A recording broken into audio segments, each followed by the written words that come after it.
حرام اور ناجائز طور طریقے سکھاتا رہتا ہے اور اس سارے گناہ کے کام اس کے سامنے مزین کرتا ہے اور اس کو حسین بنا کے پیش کرتا ہے، اور اس کی ہمیشہ شیطان کی کوشش یہ ہوتی ہے کہ وہ کسی نہ کسی طرح بندے کو ناشکری، نافرمانی اور گناہوں کے مبتلا کر کے اپنے رب سے دور کر دے۔ تو جب انسان پر نفس اور شیطان کا یہ داؤ چل جاتا ہے تو اس کے بعد وہ جذبات سے مغلوب ہو کر گناہ اور جرم کا ارتکاب کر گزرتا ہے۔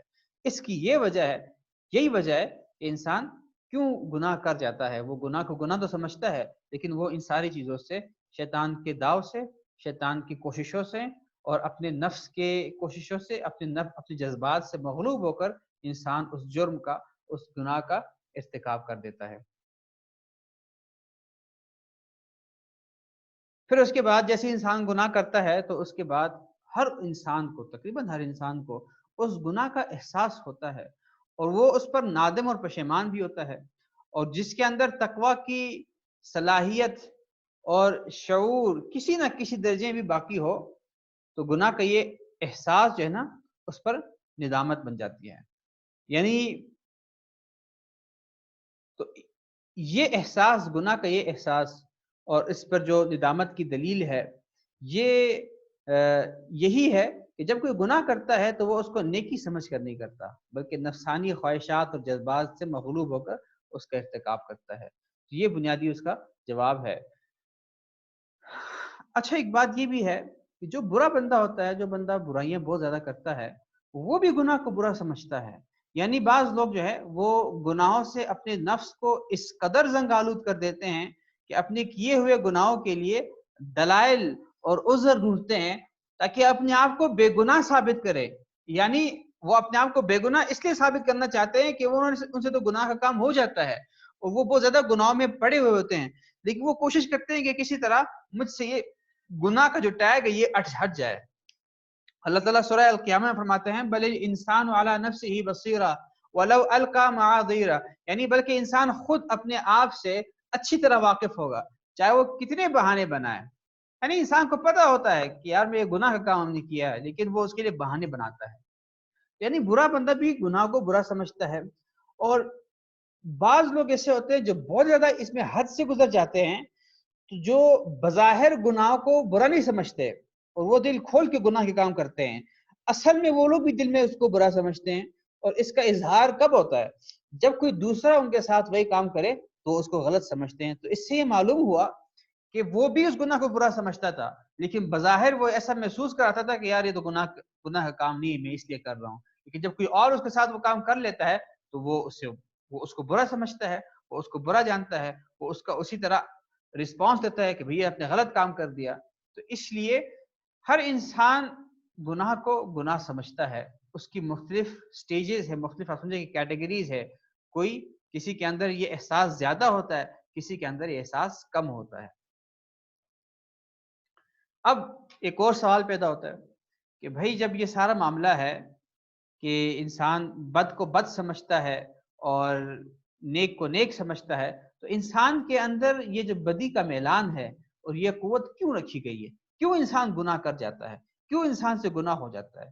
کیوں اللہ تعالیٰ نے اس کے اندر یہ قوت رکھی ہے کہ وہ بدی کی طرف یا گناہ کی طرف کھچ جاتا ہے یا وہ جذبات سے مغلوب ہو جاتا ہے؟ آخر وجہ کیا ہے؟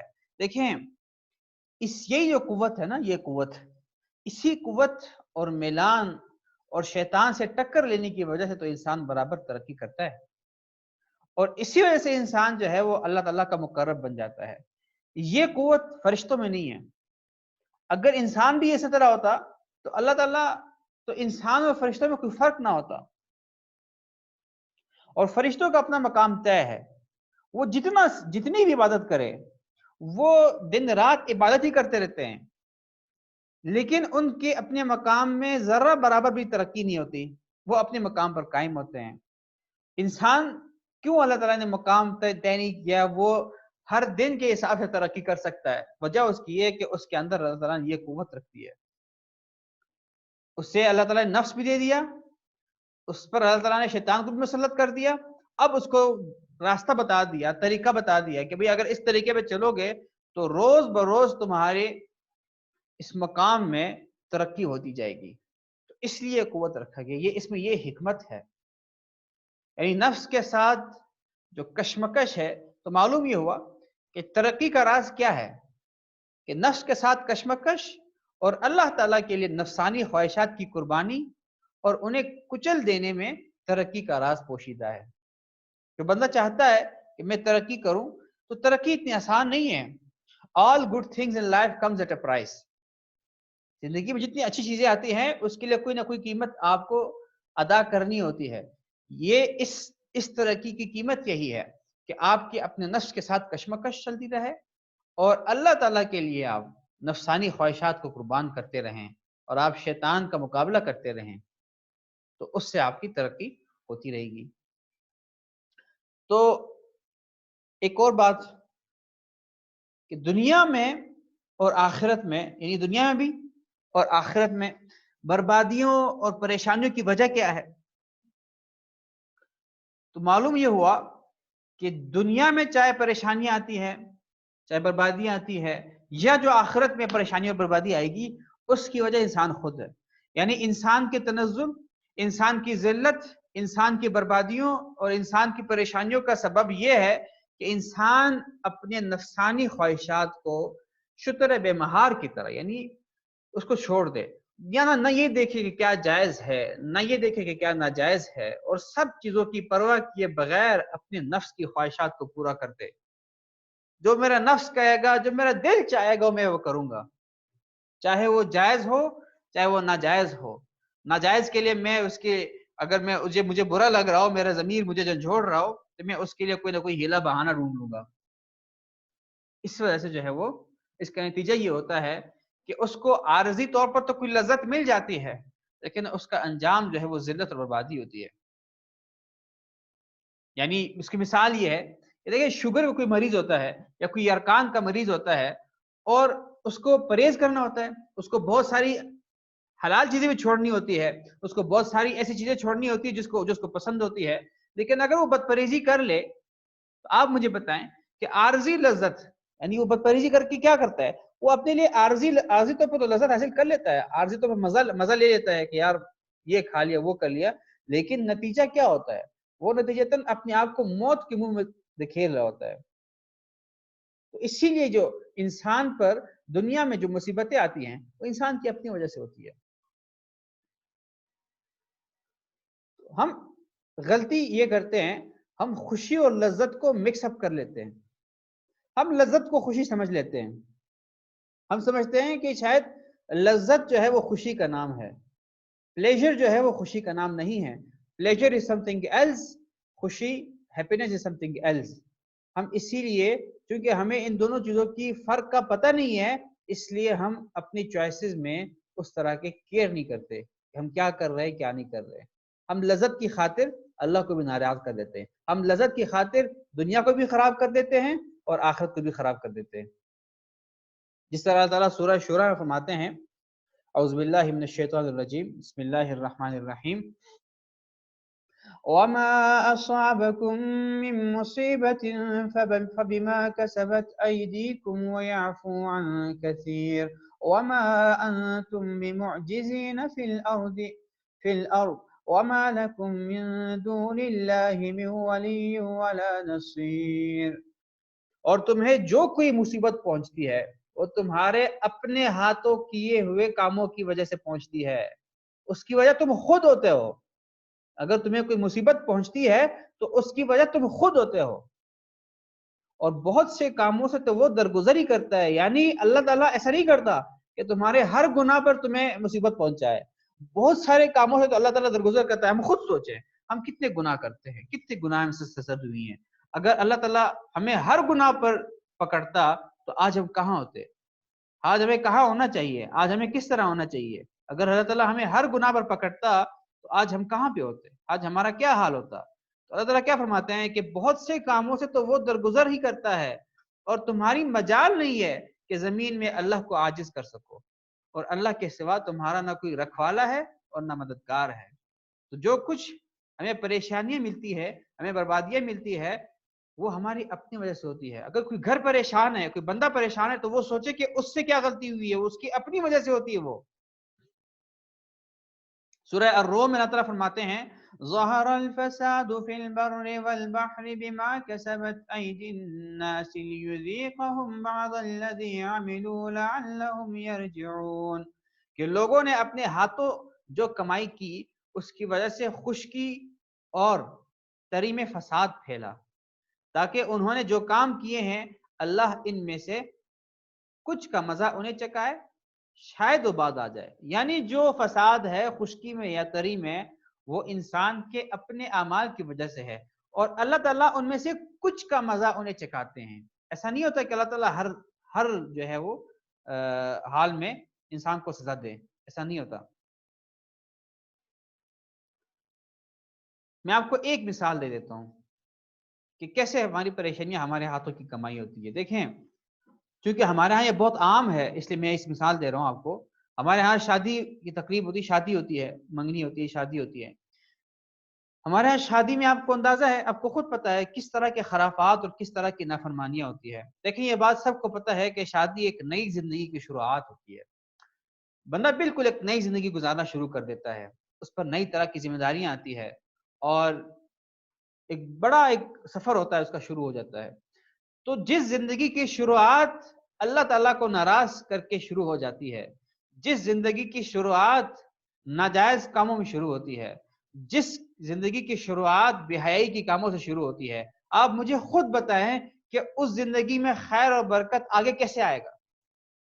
یہ کیسے ہو سکتا ہے کہ ایک زندگی کی شروعات ہم ناجائز کاموں سے، بے حیائی سے کریں اور ہم اللہ تعالیٰ سے یہ امید لگائے رکھیں کہ بھائی آگے کی ساری زندگی خیر کے ساتھ اور برکت کے ساتھ گزرے اور اللہ کی رحمت برستی رہے۔ بھائی ہم نے شروعات اس کی غلط رکھی ہے۔ آج ہماری شادیوں میں کیا کھلم کھلا ناچ گانا نہیں چل رہا ہوتا؟ کیا مرد اور عورتوں کی ایک ساتھ مخلوط محفلیں نہیں ہوتی؟ کیا کس طرح کی بے حیائی چل رہی ہوتی ہے؟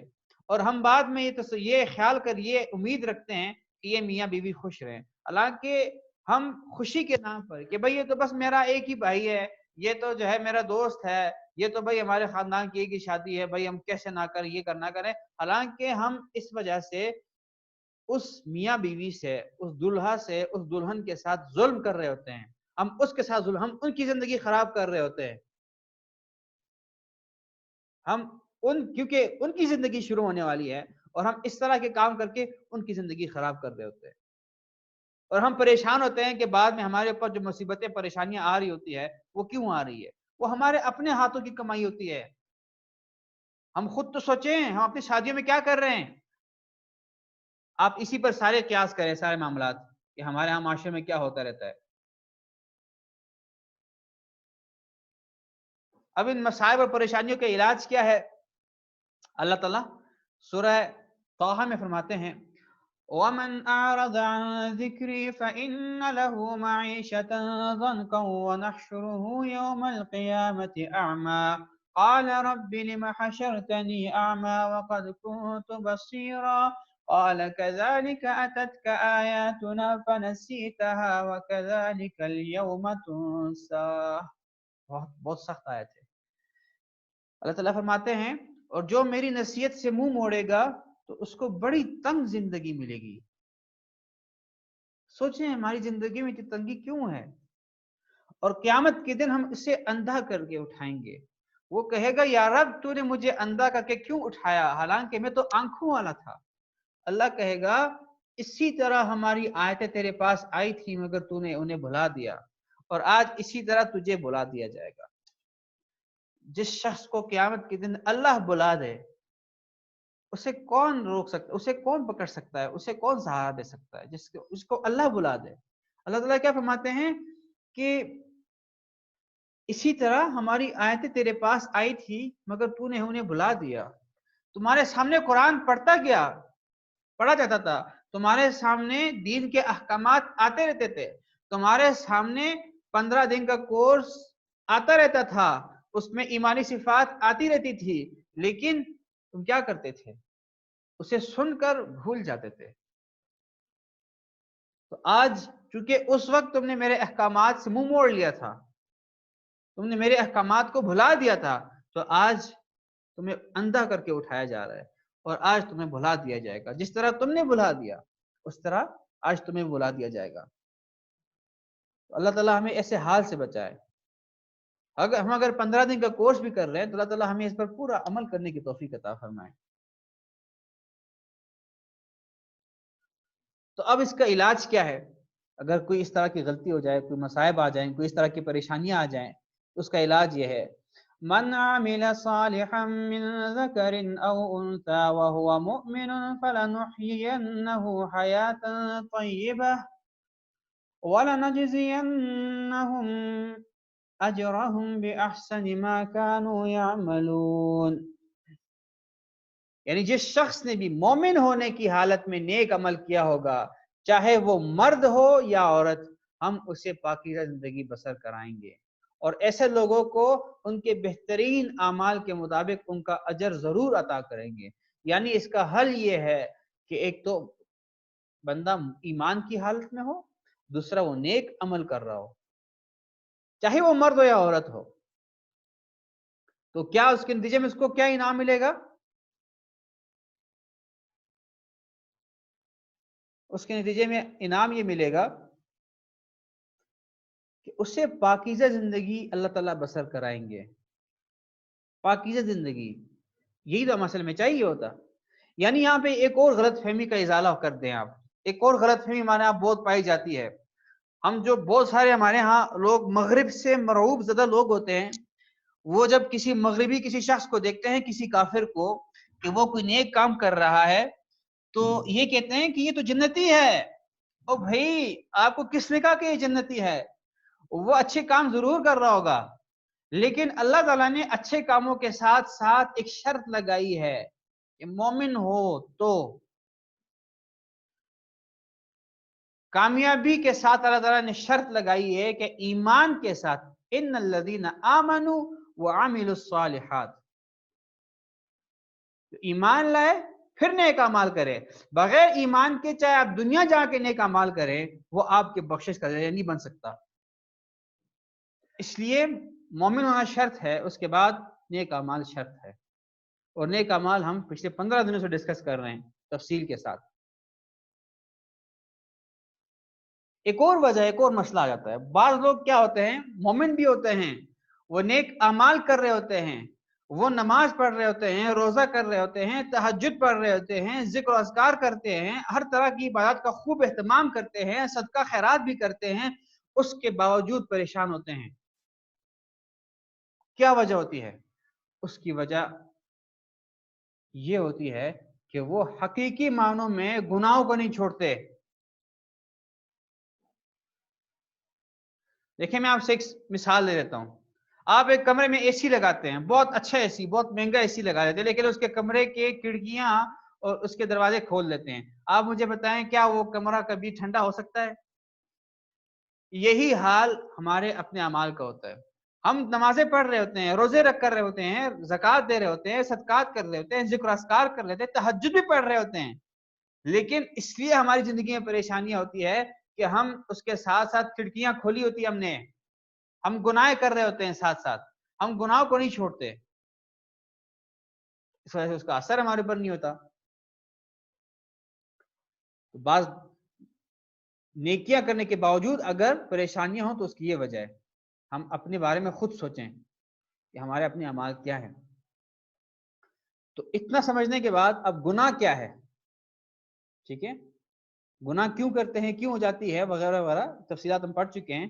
گناہ کیا ہے؟ دیکھیں، گناہ یہ ہے کہ جن چیزوں کا اللہ تعالی اور اس کے رسول صلی اللہ علیہ وسلم نے حکم فرمایا ہے، ان کو حضور صلی اللہ علیہ وسلم کے طریقے کے مطابق ادا کرنا، اور جن کاموں اور باتوں سے اللہ تعالیٰ اور اس کے رسول صلی اللہ علیہ وسلم نے منع فرمایا ہے، اس سے اپنے آپ کو بچانا، یہ فرمانبرداری ہے. اور اس کے خلاف عمل کرنا گناہ ہے. یہ گناہ کی تعریف میں آپ کو بتا دوں. اب گناہوں کا تریاق کیا ہے؟ وہ توبہ و استغفار ہے. یعنی مراد کیا ہے کہ جتنے سابقہ گناہ ہو چکے ہیں، اب ان کی نحوست سے کیسے بچا جائے، ان کے انجام بد سے کیسے بچا جائے. اس کا علاج توبہ اور استغفار ہے. یہ بڑی صفت ہے. میں نے کہا نا انسان سے گناہ ہو سکتے ہیں، بہت دفعہ ہو سکتے ہیں، بار بار ہو سکتے ہیں، لیکن اس کا علاج توبہ اور استغفار ہے. یہ ہماری زندگی کا حصہ ہونا چاہیے. تو توبہ کا مطلب کیا ہے؟ کہ رجوع کرنا، واپس ہو جانا، یعنی کسی گناہ سے اللہ تعالیٰ کے لیے باز آنا، یہ توبہ ہے. ایسا نہ ہو کہ آپ کوئی گناہ چھوڑ رہے ہیں، اس کے لیے آپ کی کوئی اور نیت ہے، نیت میں کچھ اور ہے، کسی کو دکھانے کے لیے یا کسی کا جو ہے وہ بھروسہ جیتنے کے لیے. یہ نہیں، اللہ تعالیٰ کے لیے کسی گناہ سے باز آنا، یہ توبہ ہے. یعنی مراد کیا ہے کہ بندہ اللہ تعالیٰ کے خوف اور حیا کی وجہ سے گناہ اور سرکشی کی راہ سے پلٹ کر اللہ تعالیٰ کی فرما برداری کو اپنائیں. میں آپ کو ایک مثال دے دیتا ہوں. دیکھیں، ایک بندہ ہے، وہ اسلام آباد سے لاہور کی طرف جانا چاہتا ہے، اور وہ روڈ پر شروع ہو گیا، روڈ پر چلنا شروع کر دیا اس نے گاڑی. اور آگے جا کر اس نے پتا چلا، اس کو بورڈ دکھائی دیا کہ یہ راستہ تو پشاور کو جاتا ہے. تو اسی وقت مڑ جانا کہ بھائی میں نے تو لاہور جانا ہے، پشاور نہیں جانا، اس کو توبہ کہتے ہیں. کہ آپ زندگی گزار رہے ہیں، کوئی بھی گناہ کا کام سے ہو گیا، کوئی غلط کام سے ہو گیا، لیکن جس وقت آپ کو احساس ہو گیا اسی وقت آپ واپس اللہ کی طرف لوٹ کر آ جائیں، یہ توبہ ہے. اس کو توبہ کہتے ہیں. توبہ کی حقیقت کیا ہے؟ یعنی توبہ کیا ہے؟ تو بس صرف الفاظ کا نام نہیں ہے. اللہ تعالیٰ فرماتے ہیں اِلَّا الَّذِينَ تَابُوا مِن بَعْدِ ذَلِكَ وَأَصْلَحُوا فَإِنَّ اللَّهَ غَفُورٌ رَحِيمٌ. کہ البتہ جو لوگ اس سب کے بعد بھی توبہ کر کے اپنی اصلاح کر لے، یعنی توبہ بھی کر لے اور اپنی اصلاح بھی کر لے، تو بے شک اللہ بہت بخشنے والا بڑا مہربان ہے. توبہ صرف یہ نہ ہو کہ زبان سے توبہ ہو، کہ زبان سے صرف توبہ توبہ کر رہے ہوں اور باقی عمل سارا اسی طرح ہو، یہ نہیں، بلکہ اپنی اصلاح بھی کر لے تو اس کے بعد اللہ بخشنے والا ہے اور اللہ بڑا مہربان ہے. اور اللہ تعالیٰ فرقان میں بیان فرماتے ہیں وَمَن تَابَ وَعَمِلَ صَالِحًا فَإِنَّهُ يَتُوبُ إِلَى اللَّهِ مَتَابًا. اور جو کوئی توبہ کرتا ہے اور نیک عمل کرتا ہے، یعنی صرف توبہ نہیں کرتا، اس کے ساتھ اپنے اس غلط عمل کو صحیح بھی کرتا ہے، تو وہ در حقیقت اللہ کی طرف ٹھیک ٹھیک لوٹ آتا ہے. ہمارے تو استغفار پر بھی استغفار کی ضرورت ہے. ہم جس طرح کے توبہ کرتے ہیں اس توبہ پر بھی توبہ کی ضرورت ہے. اللہ ہمیں صحیح توبہ کی توفیق عطا فرمائے. یہاں میں بتا دوں آپ کو کہ توبہ کے صحیح ہونے کی شرائط کیا ہے. توبہ کی صحیح ہونے کی شرائط 3 ہیں. نمبر 1، ماضی پر ندامت، کہ ماضی میں جو اب سے گناہ ہوئے ہیں دل سے اس پر نادم ہو کہ مجھ سے بہت غلط ہوا ہے، دل سے اس پر نادم ہو، اور جس وقت حال میں اس گناہ سے دور ہو جائیں. ایسا نہ ہو کہ اس ماضی پر تو نادم ہے لیکن حال میں اس حال میں آپ گناہ کر رہے ہیں، یہ نہیں. اسی وقت اس گناہ سے دور ہو جائیں، اس گناہ کو چھوڑ دیں، اور مستقبل میں گناہ نہ کرنے کا عزم ابھی سے ہو آپ کے دل میں کہ آئندہ میں گناہ نہیں کروں گا. مستقبل میں گناہ ہو جاتا ہے یہ الگ بات ہے، لیکن ابھی یہ پکا ارادہ ہے، یہ عزم ہے اپنے دل میں کہ یہ گناہ مستقبل میں نہیں کروں گا. یہ 3 شرائط ہے توبہ کے لیے. اگر یہ 3 شرائط موجود ہے تو آپ کی توبہ قبول ہو جائے گی، ورنہ توبہ قبول نہیں ہوگی. لیکن اس میں ایک چیز ہے کہ جو فرائض آپ کے ذمہ ہیں ان کو ادا کر لیں، وہ صرف توبہ سے معاف نہیں ہوتے ہیں. ان کا گناہ توبہ سے معاف ہو جائے گا لیکن وہ آپ کے ذمہ سے نہیں جائیں گے. اگر آپ نے نمازیں قضا کی ہیں تو ان کی قضا لوٹائیں. اگر روزہ آپ نے توڑے روزے کی قضا لوٹائیں. اگر زکوٰۃ نہیں دی زکوٰۃ دیں. پھر اس کے بعد بر وقت نہ کرنے پر توبہ کریں تو آپ کا گناہ انشاءاللہ معاف ہو جائے گا. اگر کسی کا حق آپ کے ذمہ ہے، کسی کا مال یا کسی کی جائیداد، تو وہ اسی وقت ادا کریں. ہمارے ہاں بہنوں کو، خواتین کو جائیداد کا حصہ نہیں دیا جاتا. اللہ تعالیٰ نے دیا، ہم نہیں دیتے.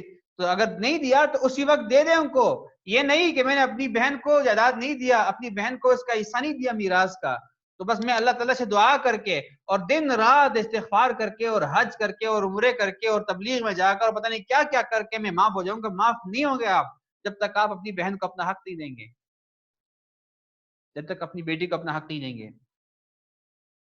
اسی طرح یہ تو مال کا حق میں مالی حق کا بیان کر. اسی طرح مال کے علاوہ جو اخلاقی حق ہے لوگوں کے آپ پر، آپ کے ساتھ آپ سے خدا نخواستہ کسی کی غیبت ہوئی ہے یا کسی سے ظلم ہوا ہے آپ کا، تو آپ جا کے اس سے معافی مانگے. اس سے معافی مانگے یہ اس سے مراد یہ ہے کہ آپ حال میں اس گناہ سے دور ہو گئے ہیں. حال میں گناہ سے دوری کا یہ مطلب ہے. تو توبہ کے صحیح ہونے کی 3 شرائط ہے. ماضی پر ندامت، دل میں نادم ہو، اور اس حال میں اس وقت اس گناہ سے آپ دور ہوں، اور مستقبل میں گناہ نہ کرنے کا آپ کے اندر عزم ہو. یہ 3 چیزیں اگر ہیں، اس 3 شرائط کے ساتھ اگر آپ توبہ کریں گے تو انشاءاللہ آپ کی توبہ قبول ہو جائے گی. ایک اور بڑا مسئلہ ہے، دیکھیں، اندیشہ گناہ سے توبہ مؤخر نہ کریں. اس ڈر سے کہ مستقبل میں گناہ پھر نہ ہو جائے توبہ مؤخر نہ کریں. یہ بہت بڑی غلط فہمی ہے کہ بھائی ایسا نہ ہو مستقبل میں گناہ ہو جائے تو میں ابھی توبہ ہی نہ کروں. اللہ کے بندے، شیطان تو چاہتا یہی ہے کہ آپ توبہ نہ کریں. شیطان تو چاہتا یہی ہے، لیکن ہمیں کیا کرنا چاہیے کہ اگر شیطان مجھے 1000 بار بھی بہکا سکتا ہے، اگر شیطان مجھ سے 1000 بار بھی گناہ کا کام کرا سکتا ہے، تو میں 1001 مرتبہ اپنے رب کی طرف رجوع کروں گا. ہمارا عمل یہ ہونا چاہیے. کیونکہ کیا پتا میں نے اس گناہ سے توبہ کر لی فوراً، اور اگلی گناہ آنے سے پہلے میری موت ہو جائے تو میں کم از کم توبے کی حالت میں تو مر جاؤں گا. کیا ہمارے ہاں کوئی بندہ اس ڈر سے نہانا چھوڑ دیتا ہے کہ دوبارہ میرے کپڑے گندے نہ ہو جائیں، میرا بدن میلا نہ ہو جائے؟ آپ اس شخص کو کیا کہیں گے جو اس ڈر سے نہانا چھوڑ دے کہ کہیں میں دوبارہ میلا نہ ہو جاؤں؟ ظاہر وہ غلط کام کر رہا ہے، بیوقوف ہے وہ. تو اندیشہ ہے گناہ سے توبہ مؤخر نہ کریں، یہ بہت غلط شیطان کا ہی بہکاوا ہے. یہ 1,00,000 مرتبہ بھی گناہ ہو جائے تو 1,00,001 مرتبہ اس سے توبہ کریں اور استغفار کریں. اور توبہ کی شرائط کیا ہے میں نے آپ کو بتا دیا تفصیل سے. اس شرط کے ساتھ توبہ کریں گے تو توبہ قبول ہوگی. اب اللہ تعالیٰ کیا فرماتے ہیں کہ توبہ میں جلدی کیا کریں. سورہ النساء کی یہ آیت ہے، انما التوبة على الله للذين يعملون السوء بجهالة ثم يتوبون من قريب فأولئك يتوب الله عليهم وكان الله عليما حكيما. وليست التوبة للذين يعملون السيئات حتى إذا حضر أحدهم الموت قال إني تبت الآن ولا الذين يموتون وهم كفار أولئك أعتدنا لهم عذابا أليما. اللہ تعالیٰ فرما رہے ہیں کہ اللہ تعالیٰ نے توبہ قبول کرنے کی جو ذمہ داری لی ہے وہ ان لوگوں کے لیے ہے جو نادانی سے کوئی برائی کر ڈالتے ہیں. نادانی سے، میں نے کہا نا شروع میں کہ انسان مسلمان یا مومن توبہ کب گناہ کر جاتا ہے؟ اور نادانی میں کرتا ہے، وہ جذبات سے مغلوب ہو کر کرتا ہے، وہ جان بوجھ کر نہیں کرتا. لیکن توبہ کس کی قبول ہوتی ہے؟ جو نادانی میں کر دیں اور پھر جلدی ہی توبہ کر لیتے ہیں. گناہ ہوا جلدی توبہ کر لے. چنانچہ اللہ ان کی توبہ قبول کر لیتا ہے، اور اللہ ہر بات کو خوب جاننے والا بھی ہے اور حکمت والا بھی. توبہ کی قبولیت ان کے لیے نہیں جو برے کام کیے جاتے ہیں، یہاں تک کہ جب ان میں سے کسی پر موت کا وقت آ کھڑا ہوتا ہے تو وہ کہتا ہے کہ میں نے اب توبہ کر لی ہے. اور نہ ان کے لیے ہے جو کفر ہی کی حالت میں مر جاتے ہیں. ایسے لوگوں کے لیے تو ہم نے دکھ دینے والا عذاب تیار رکھا ہے. تو اسی لیے میں کہہ رہا ہوں توبہ میں جلدی کریں، توبہ میں جلدی کریں، جتنی جلدی ہو سکے توبہ میں جلدی کریں. آج ہم اس کلاس میں بیٹھے ہیں، ابھی ہم اسی وقت ہم سوچیں، ہم توبہ کریں. یا اللہ میری توبہ.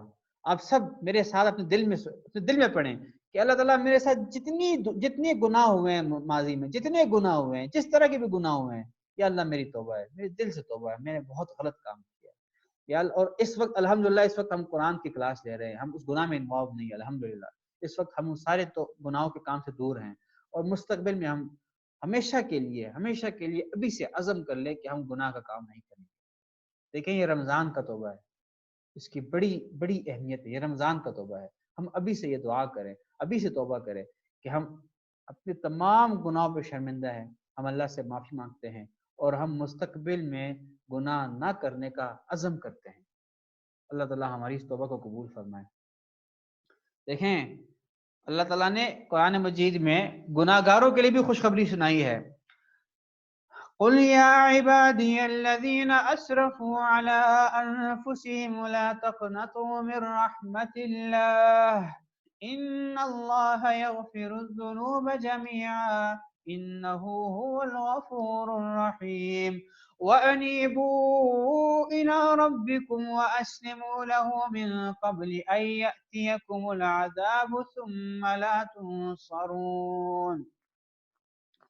اللہ تعالیٰ کیا فرما رہے ہیں؟ وہ گنہگار جو نادانی سے گناہ کر جاتے ہیں، وہ مومن کہہ دو، یعنی پیغمبر کو کہتے ہیں کہ آپ کہہ دو کہ اے میرے وہ بندو جنہوں نے گناہ کر کے اپنی جانوں پر زیادتی کر رکھی ہے، اللہ کی رحمت سے مایوس نہ ہو، توبہ کر لو، توبہ کر لو، اللہ کی رحمت سے مایوس نہ ہو، یقین جانو اللہ سارے کے سارے گناہ معاف کر دیتا ہے، یقیناً وہ بہت بخشنے والا اور بڑا مہربان ہے۔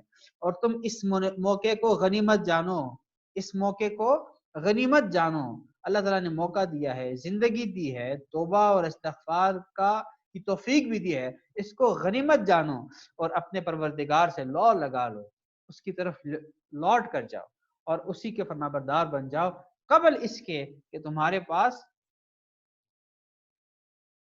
عذاب آ پہنچے، پھر تمہاری مدد نہیں کی جائے گی۔ یہ کوئی مایوسی کی بات نہیں ہے، جتنے بھی گناہ ہوئے ہیں اللہ تعالیٰ ہمیں صحیح توبہ کی توفیق عطا فرمائے۔ ایک اور جگہ سورہ فرقان میں اللہ تعالیٰ فرماتے ہیں، ایک بڑی بات ہے، یقین مانے،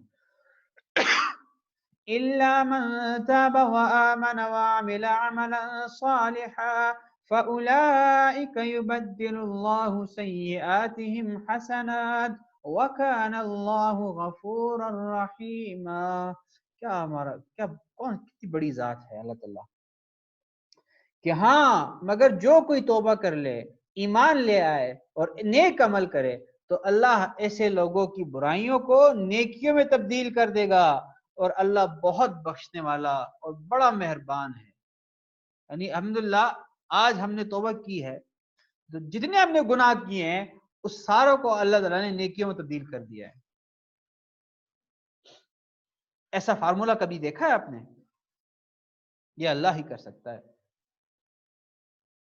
توبہ کرنے کے الفاظ کیا ہیں؟ دیکھیں توبہ کرنے کے مختلف الفاظ ہیں، آپ کوئی کسی بھی الفاظ سے جو ہے وہ توبہ کر سکتے ہیں، لیکن احادیث میں اور صحابہ سے توبہ کے مختلف الفاظ بھی روایت کیے گئے ہیں اور احادیث مروی ہیں، تو اس میں ہر طرح کا آپ مختلف الفاظ استعمال کر سکتے ہیں۔ میں نے صرف ابھی یہاں پر ایک ہی لکھا ہے، اس کے بہت سارے الفاظ ہیں۔ استغفر اللہ ربی من کل ذنب واتوب الیہ، میں اللہ سے اپنے تمام گناہوں کی بخشش مانگتا ہوں جو میرا رب ہے اور اسی کی طرف رجوع کرتا ہوں۔ اس طرح بہت ساری دعائیں توبہ کی، یعنی کہ جو گناہ مجھ سے لا علمی میں ہوئے ہیں، جان بوجھ کر ہوئے ہیں، میں سب پر توبہ مانگتا ہوں۔ اس طرح کے بہت سارے توبہ کے الفاظ ہیں، استغفار کے الفاظ ہیں، تو کوشش کریں کہ اس طرح کی کتابیں ملتی ہیں، چھوٹی چھوٹی کتابیں ملتی ہیں، آپ وہ خریدیں اور اس میں آپ کو اس طرح کے بیسیوں توبہ کے الفاظ مل جائیں گے۔ تو اللہ تعالیٰ ہمیں صحیح توبہ کی توفیق عطا فرمائے۔ اور ایک میں چاہتا ہوں کہ آج ہم وعدہ کر لیں اپنے ساتھ اور یہ طے کر لیں کہ ہم روزانہ کا اپنا معمول بنائیں گے، روزانہ کا معمول کہ ہم رات کو سونے سے پہلے 2 رکعت نفل ضرور پڑھیں توبہ کے۔ ہم روزانہ رات کو سونے سے پہلے 2 رکعت نفل پڑھیں اور 2 رکعت نفل صلاۃ توبہ کی نیت سے پڑھیں، اور اس کے بعد دعا کریں کہ آج کے دن مجھ سے جو بھی گناہ ہوئے ہیں اللہ تعالیٰ میں اس سے معافی مانگتا ہوں۔ میں نے کہا نا، دیکھیں میں دوبارہ دہرا رہا ہوں، مستقبل میں گناہ کے ڈر سے، گناہ کے اندیشے سے ابھی توبہ نہ چھوڑیں، ابھی تو توبہ کر لیں، اللہ تعالیٰ توفیق دے دے گا۔ آپ نہیں دیکھ رہے آس پاس، کیا جوانوں کو موت نہیں آتی؟ کیا جوان لوگ نہیں مرتے؟ کیا جوان لڑکیاں نہیں مرتی؟ تو کیا بتا یار، جس وقت ہم توبہ کر لیں اور اگلے گناہ سے پہلے پہلے ہماری موت ہو جائے، کم از کم ہم اللہ کے دربار میں اس حال میں پہنچ جائیں گے کہ ہم توبہ کیے ہوئے ہوں گے۔ اور اللہ تعالیٰ خود فرما رہے ہیں کہ توبہ کرنے کے بعد میں آپ کو آپ کی جو جتنے گناہ ہوتے ہیں وہ نیکیوں میں بدل جاتے ہیں۔ اور اگر کسی کا حق آپ کے اوپر ہے تو آج رات بیٹھ کر وہ سارے لکھ لیں کہ میں نے فلاں کے اتنے پیسے دینے ہیں، یہ اگر کسی کا حق، آپ کسی کی اپنی غیبت کی ہے، کسی کی برائی کی ہے، اس کو فون کر کے، اس کے ہم تفصیل سے پڑھ چکے ہیں کہ اس کا طریقہ کیا ہے اس سے معافی مانگنے کا۔ ہم تفصیل سے پڑھ چکے ہیں. اگر کسی کو دوبارہ جاننا ہے تو وہ ہمارے پچھلے لیکچر سن لیں کہ غیبت اگر کی ہے، کسی کی برائی کی ہے تو اس کا معافی کا طریقہ کیا ہے، اگر اس سے ڈر کا اندیشہ ہے تو اس کا طریقہ کیا ہے وغیرہ، ساری باتیں ہم نے کی ہے تفصیل سے الحمدللہ. یہ ہمارا آج کا سبق ہے الحمدللہ. ہم نے اس کے ساتھ ہی آج ہمارا اس 15 دن کے کورس کا بھی اختتام ہوتا ہے، اور الحمدللہ